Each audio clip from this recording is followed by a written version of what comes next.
Muy buenos días, ¿cómo están? Muchas gracias por su colaboración. Entendemos que el tema del cubrebocas es complicado, es incómodo, ¿verdad? Perdón si a alguien le incomodamos en la entrada con el cambio de cubrebocas, algo, pero es por protegernos todos. Lo hacemos por amor a ustedes, por amor a toda la iglesia, y pues así vamos a estar. Antes de entrar a la palabra, también quiero reforzar algo que comentó Vero. No queremos suspender los cursos, sin embargo tenemos la situación de que en el intermedio de repente nos aglomeramos. Ya lo han visto ustedes por el tema de los almuerzos que nos hacen acá muy ricos y todo, pero por esta ocasión sí les queremos pedir en lo sucesivo, ya estamos por terminar los cursos, también por eso no queremos interrumpirlos, que de ser posible ya nos vengamos almorzaditos en la mañana, o si vienes a la segunda reunión y vienes al curso y luego a la segunda, ya almorzaditos para evitar aglomeraciones, ¿ok? Porque es además un tiempo donde, pues como estamos consumiendo los alimentos, nos quitamos el cubrebocas, que es por mucho, y está ya comprobado, la principal protección que tenemos. Entonces les pedimos su colaboración, su comprensión, y de verdad muchísimas gracias por apoyarnos con eso. Y te voy a pedir que me acompañes, vamos a poner este tiempo en manos de Dios. Señor, te damos gracias por tu palabra, gracias porque tú hablas fuerte, hablas claro, Señor, así como hablaste a través de tus profetas. Hoy hablas a tu iglesia a través de tu palabra y por la guianza de tu Santo Espíritu. Te damos hoy toda libertad y toda autoridad para que tu Espíritu Santo se mueva en medio de nosotros, confirme y selle tu palabra en nuestros corazones. Todo esto te lo pedimos, Señor, en el nombre precioso de tu Hijo Jesús. Amén. Amén. Pues seguramente tú como yo conoces personas que tal vez algún día pasaron aquí al frente, que tal vez algún día fueron miembros de la iglesia, ¿verdad? Que llegaron y se congregaron y estuvieron con nosotros y que de repente se apartaron, ¿verdad? Y seguramente tú te has dado cuenta de que a lo largo de los años son muchas las personas que están pasando constantemente a recibir a Cristo en las reuniones, en los eventos de alcance. Y sin embargo algo pasa, ¿verdad? Y hace poco precisamente estábamos hablando de esto con mi familia y hablábamos acerca de un término bien importante que creo que no le hemos dado el peso o no lo hemos comprendido en su totalidad, que es el término conversión. ¿Qué significa la conversión, verdad? ¿Es solamente un cambio de filiación religiosa? ¿Es un cambio de hábitos? ¿Es solamente dejar de hacer una cosa para hacer otra? ¿Es dejar de leer un libro para leer otro? ¿De ir a un lugar para ir a otro? ¿Qué es lo que realmente es conversión? Y bueno, la Biblia nos da una idea, ¿verdad? A través del estudio de las palabras, y en el Nuevo Testamento se usa una palabra que es epístrofe, que literalmente significa un cambio de dirección, una vuelta, ¿verdad? Vas para allá y haces una vuelta en U y vas en otro sentido, ¿verdad? Y normalmente se usa en referencia a una vuelta de una vida que va lejos de Dios hacia una vida que va hacia Dios. Ese es el contexto en el que se usa principalmente la palabra epístrofe, ¿sí? Tiene varias implicaciones. Una es una vuelta de algo para ir a otro lado. No te das una vuelta en un lugar y te quedas parado, ¿verdad? Es un cambio de dirección. Dejas de ir hacia un lugar y es volvernos de nuestros malos caminos para caminar hacia Dios, para acercarnos a Dios. Por ejemplo, lo vemos en Hechos 26:20, donde dice: sino que anuncié primeramente a los que están en Damasco y Jerusalén y por toda la tierra de Judea, y a los gentiles que se arrepintiesen y se convirtiesen a Dios, ¿verdad? Los gentiles eran paganos, idólatras, y dice que se convirtiesen de sus idolatrías, de su paganismo, a Dios. Si se convierten de su paganismo pero no se convierten a Dios, bueno, pues entonces algo no está cayendo donde debería ser. También en el Nuevo Testamento la palabra conversión está asociada con el arrepentimiento. Hechos 3:19, por ejemplo, dice: así que arrepentíos y convertíos para que sean borrados vuestros pecados, para que vengan de la presencia del Señor tiempos de refrigerio. Es decir, arrepiéntete y conviértete. El arrepentimiento precede a la conversión. Y ahí ya empezamos a tocar algún aspecto muy importante, ¿verdad? Porque el arrepentimiento es algo, de acuerdo a lo que Dios demanda, es algo muy profundo. No solamente es decir, dejo de hacer tales cosas porque me conviene o porque tengo temor al castigo, sino que ya implica un proceso más profundo en el corazón, ¿verdad? El arrepentimiento. Y también se asocia con la fe. Hechos 11:21 dice: y la mano del Señor estaba con ellos, y gran número creyó y se convirtió al Señor. Entonces, aquí podemos ya ver algunos aspectos importantes de la conversión, ¿verdad? Que es un tema que tiene que ver con convertirnos de algo que no le agrada a Dios a algo que nos acerca a Dios. Tiene que ver de arrepentirnos de algunas cosas genuinamente, muy profundamente, y podernos convertir. No hay una conversión genuina si no hay un arrepentimiento genuino. Y finalmente tiene que ver con el creer. Mi amado, tenemos que creerle a Dios, tenemos que creer. Yo he escuchado en las últimas semanas y estudiando sobre este tema, veía testimonios de gente que ha tenido ministerios brillantes, que han sido reconocidos a nivel mundial, y de repente han caído. Y yo digo, ¿cuál es el problema? Y para mí, no quiero juzgar nada, pero para mí el problema es la falta de fe. No le creen a Dios. Ese Dios del que predican y del que hablan, no lo están creyendo en su corazón. Porque si nosotros creemos a Dios con todo nuestro corazón, entendemos que Él demanda muchas cosas y entendemos conceptos como santidad, como pureza, como integridad. Y entendemos que no podemos escondernos de Dios. Y lo que yo veo en la vida de estas personas es que tenían una doble vida, como si cualquiera de nosotros fuera capaz de esconder algo de Dios. ¿Hay algo que le podamos esconder a Dios? ¿Hay algo de tu vida, de mi vida, que Él no sepa?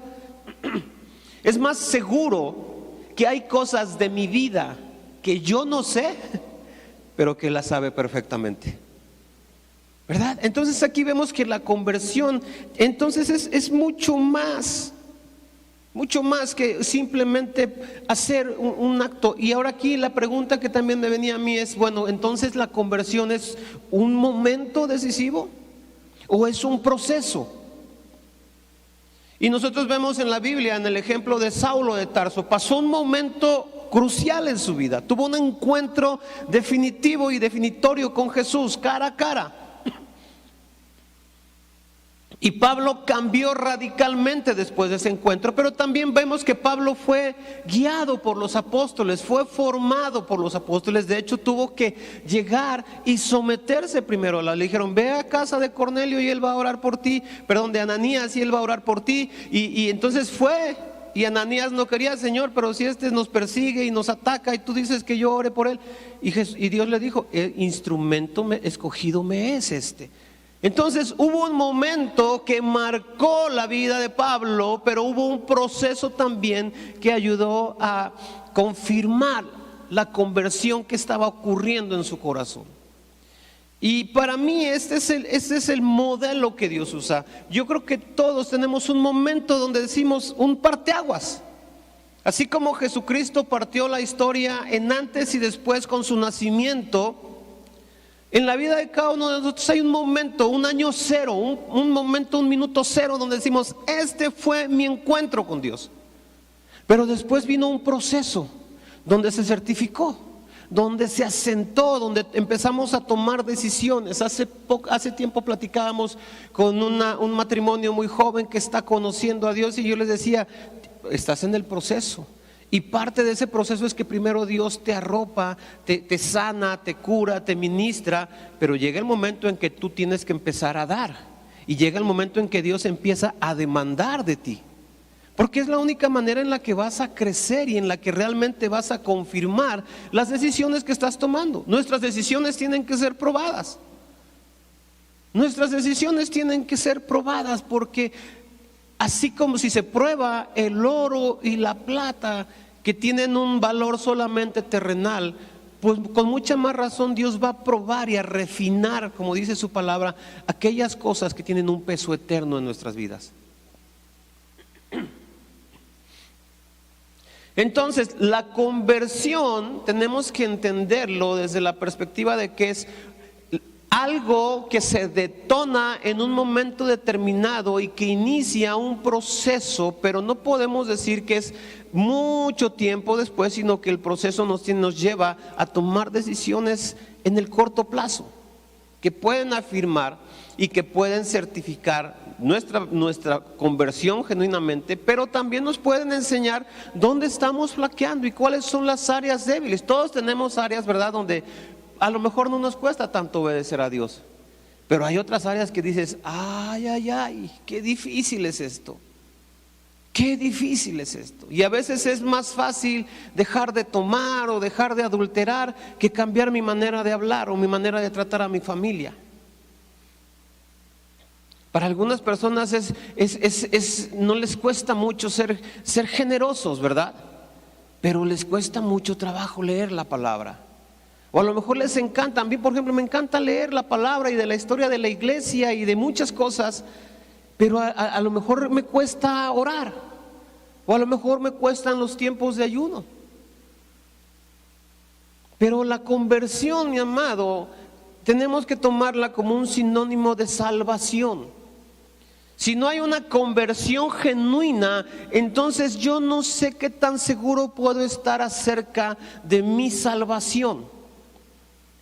Porque como veíamos, como les comentaba hace un rato, viene ligada con el arrepentimiento, mi amado. Sin arrepentimiento no hay perdón de pecados. Sin arrepentimiento genuino no hay reconciliación con Dios. El sacrificio de Jesús por la cruz, por mí en la cruz, no cubre las faltas de las cuales yo no me haya arrepentido.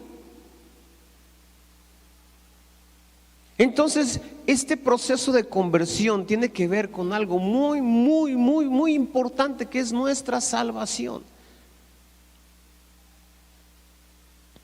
Si me quieres acompañar por favor a Filipenses 2:12, y aquí nos deja una instrucción muy clara.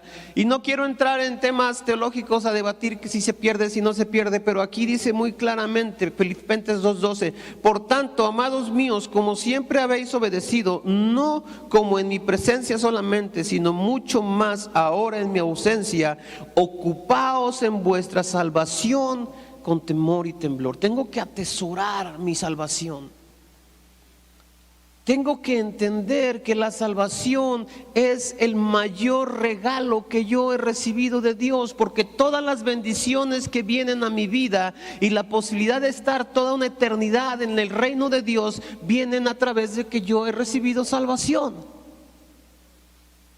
Y entonces yo tengo que asegurarme, tengo que estar constantemente ocupados con temor y temblor, ese temor de saber, no sé qué pueda pasar, pero yo no quiero estar separado de Dios. Yo no quiero pasar una eternidad lejos de ti. Entendiendo lo importante que es que podamos nosotros cuidar, atesorar. Podríamos decir, estar monitoreando, ¿verdad?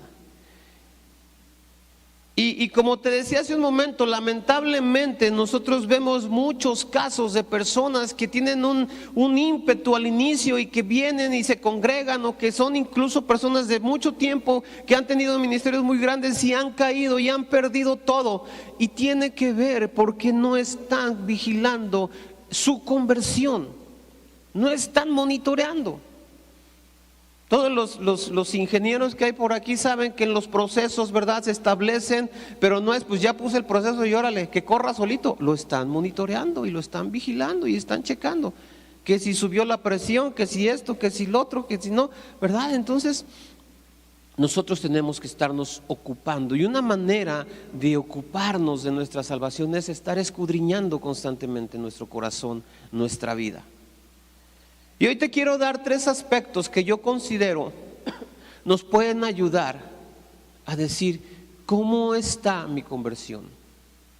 ¿Soy realmente una persona que se ha convertido y por tanto tengo salvación? Y es bien importante, para mí esto es bien crítico, mi amado, porque por ahí alguien, en alguna ocasión, un pastor de una iglesia muy grande decía que lamentablemente él veía que un porcentaje muy alto de las personas que asistían regularmente a la iglesia y que incluso servían, no eran salvos. Dices, wow, qué crítico y qué importante es que lo podamos entender. Y mi amado, a veces pensamos que el predicar el perdón y el arrepentimiento de los pecados es para la gente de allá afuera que no conoce a Cristo, pero debe ser una constante en tu vida y en mi vida. Yo constantemente tengo que estar buscando, Señor, necesito arrepentirme porque mi vida es tan imperfecta y está llena de tantos errores y soy tan rebelde en muchas cosas que constantemente tengo que estar buscando. Y yo veo que a veces vemos los mensajes y los grandes canales en YouTube y en otros lados donde se habla de todo menos de arrepentimiento. Y insisto, pensamos que eso es solamente para la gente que no conoce a Cristo. Y sí, ellos necesitan ese mensaje. Ellos necesitan recibir la palabra. Yo la primera vez cuando yo empecé a leer la Biblia sin ser cristiano y sin conocer nada, fue en un librito azul como ese. Me lo regalaron en la universidad. Fui al correo, no me acuerdo si a dejar o a poner una carta o a ponerle un telegrama a mi mamá que me mandara dinero, no me acuerdo. Y me entregaron un librito. Yo lo dije, me lo eché a la bolsa. Y entonces cuando venía de la universidad a Chepingo, no le voy a decir que, tampoco me lo fumé, pero lo agarraba yo en el camión y lo empezaba a leer. Y me clavé con los proverbios. Y empezaba yo. Y de repente mi papá estaba en Estados Unidos, él conoció al Señor allá y después de repente sus cartas empezaron a cambiar y de repente encontraba yo frases raras. El hombre sabio es alegría de su padre. Dije, Chihuahua, ¿ahora de qué fumó mi papá? Y después lo leí. Pero bueno, volvemos al tema. Nosotros necesitamos también estar constantemente siendo llamados al arrepentimiento y estar entonces palpando, escudriñándonos, ¿verdad? Y te voy a dar tres puntos nada más. 1, ¿cómo debe de ser una conversión? La conversión, mi amado, debe ser total. Ese es el primer punto. Debo revisar que yo me haya convertido al Señor total. En Marcos 12:30, acompáñame ahí por favor. Está retomando la instrucción que Dios le da a su pueblo en Deuteronomio y en Levítico, pero dice, y amarás al Señor tu Dios con todo tu corazón y con toda tu alma y con toda tu mente y con todas tus fuerzas. ¿Qué quiere decir eso? Con todo. Todas las áreas de mi vida involucradas en convertirme de mis malos caminos a caminos que agraden a Dios.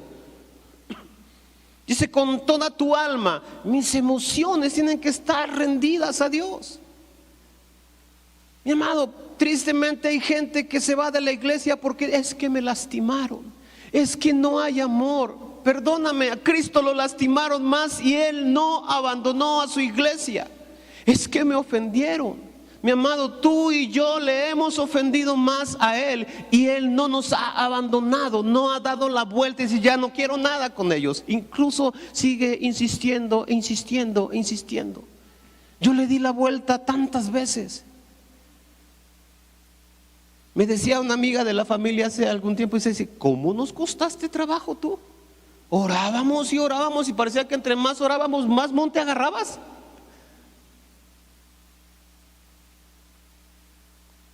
Todas nuestras emociones rendidas a Dios. ¿Qué dice? Si te hacen un mal, ¿qué tienes que hacer? Paga. ¿Mal con mal? No, paga bien. Si sientes que alguien te maldijo, bendícelo. Si alguien hizo algo tan grave para ti como que para que lo consideres tu enemigo, ¿qué significa? Ora por él, pídele a Dios que lo bendiga. Pero nuestras emociones nos apartan. Reacciones, el temperamento, que no es lo mismo que el carácter.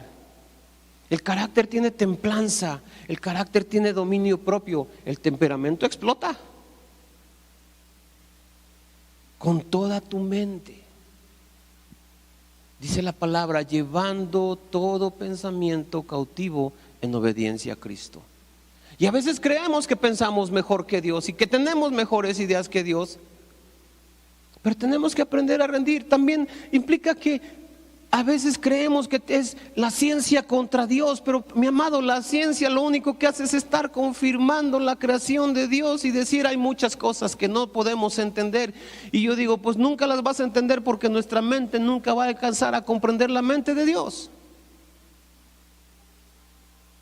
Pero cuando nosotros somos como niños, como dice la palabra, todo es más sencillo.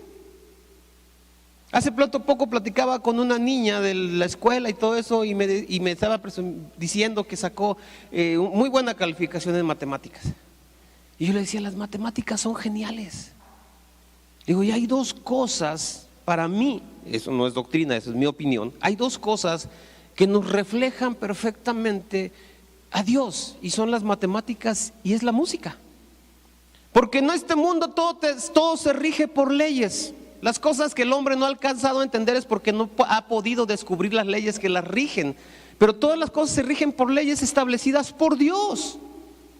O sea, la matemática te muestra la grandeza, la grandeza del creador de todas las cosas. Y la ves en el universo, cómo se expande y todo eso, lo ves en las plantas, porque unas crecen redonditas, otras cuadradas, otras triangulares, otras llevan patrones. Todo eso está perfectamente diseñado por Dios. Y la música, porque todo tiene un ritmo, todo se mueve a un ritmo, a un tiempo perfectamente establecido y definido por Dios. Dice con toda tu mente, me brinqué uno, con todo tu corazón, rendirle. ¿Qué merece Dios de nosotros? Por encima de todo, amor, sí, gratitud, gloria, honra, alabanza, adoración, exaltación, todo eso, pero por encima de todo lo que Dios se merece de nosotros es nuestro amor. Tenemos que derramar nuestro corazón y para eso tenemos que ser capaces de entregarle un corazón puro. Sobre toda cosa guardada, guarda tu corazón porque es algo que yo le puedo ofrecer a Dios. Nuestro corazón. Y finalmente dice, con todas tus fuerzas, en todo lo que yo hago, tengo que demostrar que me he convertido de mis malos caminos. No es solo lo que hacemos aquí adentro en la iglesia, en el tiempo de reunión. Aquí está, es la parte fácil, mi amado. A mí me ha pasado que a veces vengo bien agüitado y bien achicopalado, sin ganas de nada, pero empieza la alabanza y empiezo con un pie. Y luego empiezo con el otro pie, y luego empiezo a bailar, y luego levanto mis manos, y al último estoy gozoso en la presencia de Dios, porque aquí se mueve todo. ¿Sí? Tengo un problema con alguien de la congre, pues sé que es de la congre y sé que lo tengo que arreglar cristianamente, porque si no, mis autoridades me van a dejar la verdad. Pero ¿cómo lo arreglo con el que no es de la congre? ¿Cómo reacciono fuera de acá? Todo lo que yo hago debe reflejar que me he convertido al Señor. Todo lo que hagáis, hazlo como para el Señor. Entonces, primer punto, la conversión debe ser total. No puede ser solamente un área de mi vida. A veces se batalla porque nos cuesta trabajo rendir ciertas áreas de mi vida. Familias, por ejemplo, el tema financiero. Hay gente que no le gusta que les toque uno el tema financiero y tú ves que llevan una vida de escasez, de apuro, de deudas y dices, ponte en orden. No, espérame. Dices, bueno, otra área muy delicada son las relaciones. Como líderes de jóvenes vimos a jóvenes que se fueron de la congre porque no les permitimos o tratamos de meter orden en sus relaciones. Ni siquiera era una prohibición, ni siquiera no se pueden hablar, tú vete a China y tú a la India y nada, era pongan orden. Y no quisieron.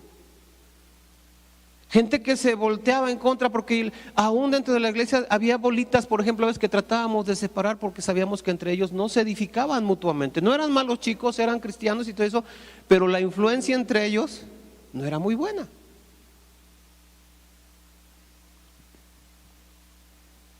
Otro tema, por ejemplo, los papás. A veces somos como mamá gallina y no queremos que nos toquen a nuestros angelitos, ¿verdad? Ok, todo, pero con mis hijos no. Pero no podemos solamente darle a Dios una parte. No funciona así, mi amado. Porque Él lo entregó todo. Él no se reservó nada. ¿Qué hay más amado para el Padre sino su propio Hijo? Y se entregó por completo. Y no lo mandó a la tierra. Jesucristo no vino a la tierra para ver si en los años que Él vivía en la tierra lograba hacer que el hombre se redimiera y pudiera cambiar el destino, y entonces a lo mejor no tenía que ir a la cruz. Él, desde el momento en que nació en esta tierra, inició su camino hacia la cruz. Lo entregó todo. No merece que hagamos nosotros lo mismo por Él, entregarlo todo. Segundo, la conversión, mi amado, debe ser algo sacrificial. Acompáñame a Mateo 16:24, por favor. Mateo 16:24. Entonces Jesús dijo a sus discípulos: si alguien quiere venir en pos de mí, niéguese a sí mismo y tome su cruz y sígame. Niéguese a sí mismo, tome su cruz y sígame. Es una entrega, es una conversión sacrificial. Es dejo tantas cosas que me producían placer, en las que yo me deleitaba, en las que yo me agradaba, en las que yo incluso estaba a veces en esas cosas, yo fundaba mi autoestima, mi autoimagen, y tengo que dejarlas a un lado porque tengo que tomar mi cruz. Y la cruz no es un adorno. No se refiere a toma una cruz y cuélgatela en el cuello. No, es carga la cruz y sígueme. Ahora, la cruz es un instrumento de muerte, mi amado. En el momento en que Jesús tuvo la cruz sobre sus hombros, Él sabía perfectamente que ahí justamente es donde Él iba a morir, que ahí justamente es donde lo iban a clavar, que ahí justamente es donde iba a derramar hasta la última gota de su sangre. Entonces, cuando nosotros tomamos nuestra cruz, entendemos que ahí es donde va a morir el viejo hombre, donde va a morir mi vieja naturaleza, donde van a morir mis pasiones, donde va a morir también mi condenación, mi culpa. Todo va a quedar ahí, pero yo tengo que estar dispuesto a sacrificarlo. Tengo que estar dispuesto a dejar morir todas aquellas cosas.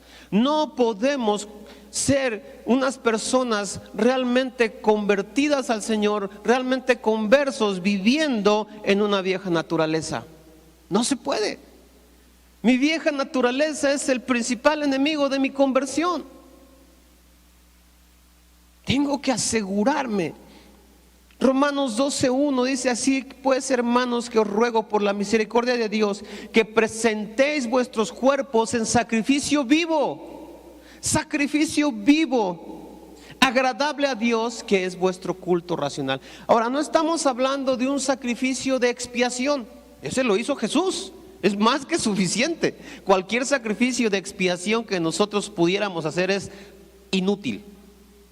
Ese lo hizo Jesús. No necesito hacer nada más. Pero una vez que yo he recibido el beneficio de esa expiación, yo tengo que aprender a presentar mi cuerpo como un sacrificio vivo a Dios. ¿Qué es un sacrificio? Algo que se entrega, algo que se da, que ya no espero recuperar nada. Señor, esta es mi vida, haz con ella lo que tú quieras. Úsame, llévame, guíame a donde tú me digas que vaya, yo iré. Lo que tú digas que yo diga, lo diré. Y tenemos que renunciar a muchas cosas. Y eso es difícil. Tenemos tantos apegos a tantas cosas, ¿verdad? Pero necesitamos nosotros entender que necesitamos matar al viejo hombre, a la vieja mujer, nuestra vieja naturaleza. Tiene que ser sacrificada. Si no, va a estar constantemente arrastrándonos nuevamente a desviarnos del camino. Y punto número 3, la conversión debe ser incondicional. Incondicional. Mira, yo sé y creo que la mayoría de nosotros nos acercamos a Dios buscando la solución a un problema.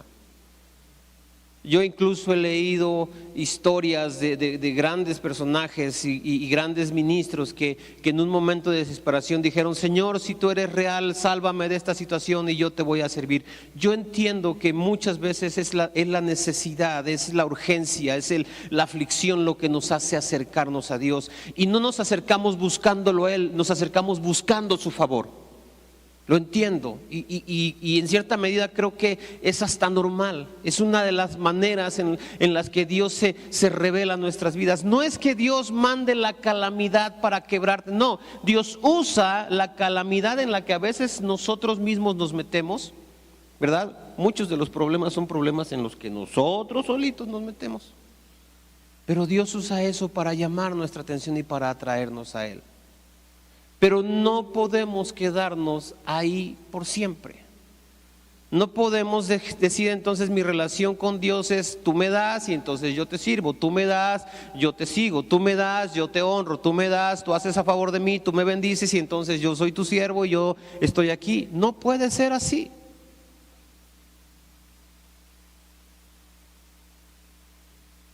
Y yo lo veo, por ejemplo, en la relación de pareja. Cuando estamos como hombres queriendo conquistar a la chica de nuestros sueños, pues estamos y somos pródigos y somos generosos y detallistas. Y ella está como que probando a veces, ¿verdad? Bueno, a ver, si es así, entonces sí salgo, si es para acá. Y está viendo, ¿verdad? Pero una vez que nos hemos casado y que ella me dio el sí, entonces su amor por mí es incondicional. En las buenas y en las malas, en la salud y en la enfermedad, en la pobreza y en la riqueza. Se vuelve un amor incondicional. Y entonces es lo que yo veo así, que a veces la tribulación y los problemas es como parte del cortejo, pero una vez que le damos el sí a Dios, nuestro amor a Dios debe ser incondicional, nuestro servicio, nuestra rendición, el honor que le damos debe ser incondicional. Una de las escrituras que más me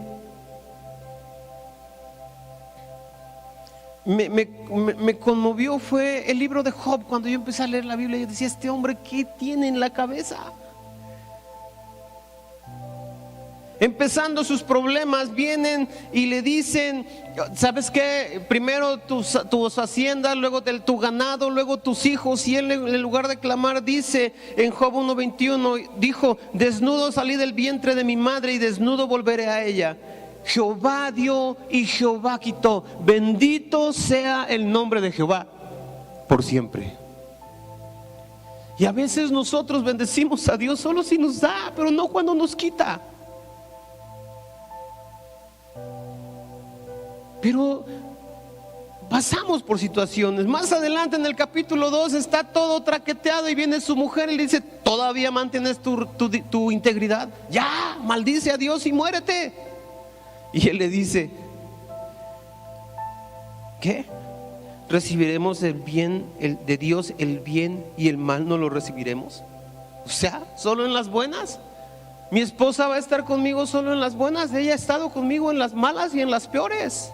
Y yo he tratado de estar con ella también en las malas y en las peores, porque ese es el amor incondicional. Ella ha estado conmigo y me ha amado incluso cuando yo no he sido el más fácil de amar. Dios te ha amado a ti y a mí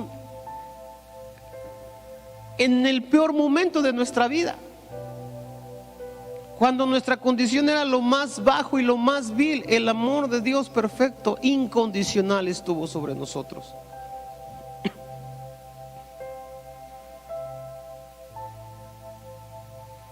Apocalipsis 12:1 habla de que, un poquito antes habla de que fue derrotado el acusador de los hermanos. ¿Y quiénes son los hermanos? Aquí habla de ellos y dice: y ellos le han vencido al acusador por medio de la sangre del cordero, de la palabra del testimonio de ellos. Pero después dice: y menospreciaron su vida hasta la muerte. Menospreciaron su vida hasta la muerte. Yo veo a la primera iglesia y digo, wow. Mi amado, yo sé que muchos han pasado por situaciones muy difíciles en su vida y a lo mejor también por el evangelio, pero déjame decirte, creo que ninguno de nosotros ha tenido que padecer lo que padecieron esos hombres, mujeres y niños. La palabra mártir originalmente significa mensajero nada más, pero toma esa connotación a raíz de esos mensajeros que estaban dispuestos a dar su vida por entregar el mensaje de salvación. ¿Qué hace que alguien que va a morir en el circo romano entre cantando? ¿Qué hace que alguien, un loco, pueda decir que se tiene por gozo el haber sido considerado digno de ser azotado por el evangelio? Dices, ¿qué onda? Tenemos, mi amado, mi amada, que escudriñarnos a nosotros mismos. Somos realmente conversos, nos hemos convertido al Señor de todo nuestro corazón, o hemos solamente simpatizado con una doctrina y hemos participado de las cosas de la iglesia. Y yo no te hablo de llevar una vida perfecta, nadie puede, pero es el corazón, es el corazón. David hizo un chorro de cosas bien feas, pero siempre llegaba y se humillaba delante de Dios. Y siempre llegaba y se ponía cuentas con Dios. Si tú lees los salmos, pues la mayoría de ellos son así como que de desesperación y empiezan lamentando cosas o confesando cosas, pero siempre terminan adorando y rindiéndose a Dios. Necesitamos escudriñar nuestro corazón. Me he convertido a Dios totalmente. Estoy viviendo una vida que sea un sacrificio vivo, agradable a Dios. Estoy amando a Dios incondicionalmente como Él me amó a mí.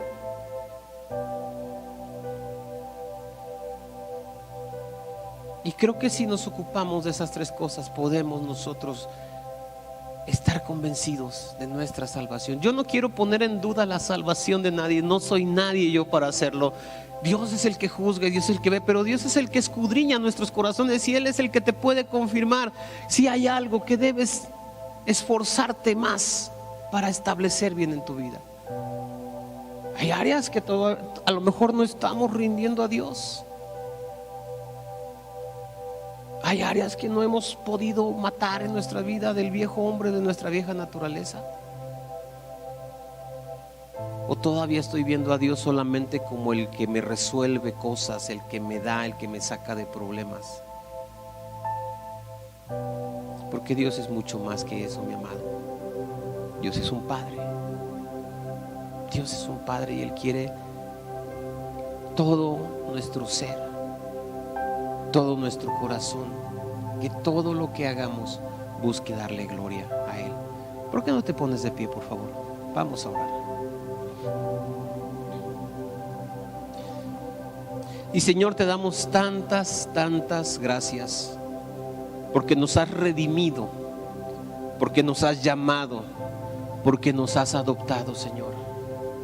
Y lo único que pides es que nos convirtamos a ti de todo nuestro corazón. Y Señor, hoy te pedimos, y si tú quieres levantar tu mano y dile: Señor, yo te pido que me ayudes a convertirme a ti totalmente, Señor, en todas las áreas de mi vida, que no haya algo en mí que no esté rendido a ti. Convertirme a ti sacrificialmente, Señor, rindiéndolo todo y, como decía Pablo, teniéndolo todo por pérdida con tal de alcanzarte a ti.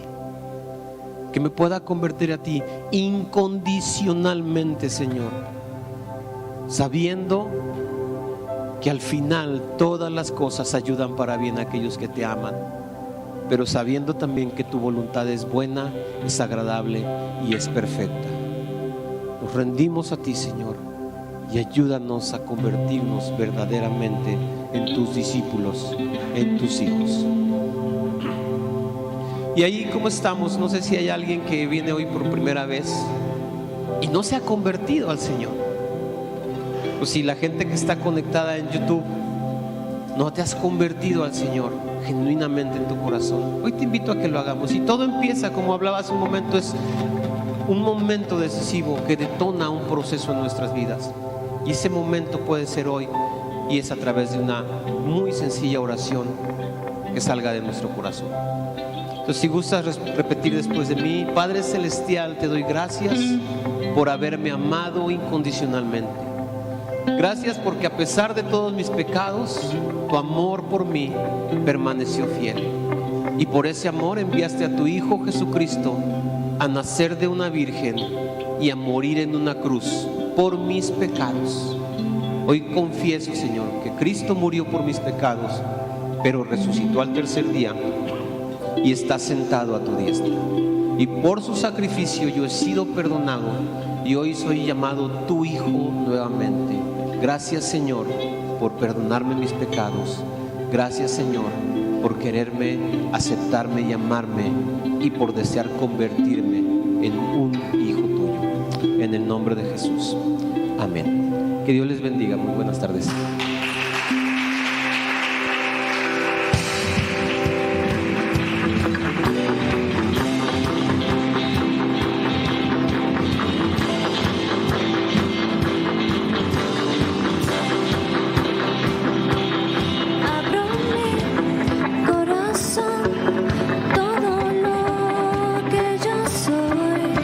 Sacrificio soy, Señor.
pues muchas gracias por habernos acompañado. Estamos despedidos, estamos muy agradecidos por la palabra que hoy recibimos. ¿Cuántos fueron bendecidos y retados, verdad?